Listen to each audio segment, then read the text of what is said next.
পারলে একটু বেলার দিকে আমি আমার রুমের মধ্যে বসে বসে টিভিতে একটা মুভি দেখছিলাম। তো কিছুক্ষণ পর হঠাৎ করে আমার মা আমার কাছে এসে বলছে, মানু একটু দোকান যাবি? আমি তখন মাকে বললাম, মা তুমি তো সবসময় আমাকেই দোকানে পাঠাও, তুমি ভাইকে একটু দোকানে পাঠাও না। আমি আজকে দোকানে যেতে পারবো না, তুমি ভাইকে বলো। তখন আমার মা বলে, দেখ মানু আমি তোর ভাইকেই পাঠাতাম, কিন্তু তোর ভাই তো এখন পড়ছে।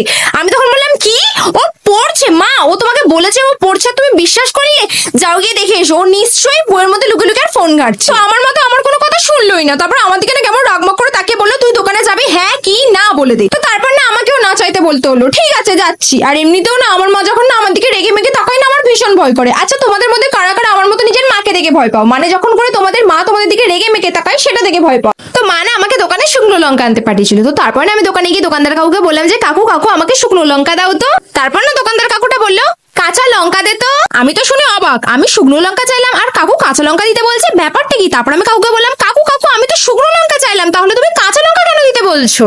তারপর না দোকানদার কাকুটা মুচকি হেসে বললো, আরে মা তুমি চিন্তা করো না, তোমাকে তো শুকনো লঙ্কাই দেওয়া হবে, কাঁচা তো আমার দোকানের কর্মচারীর নাম।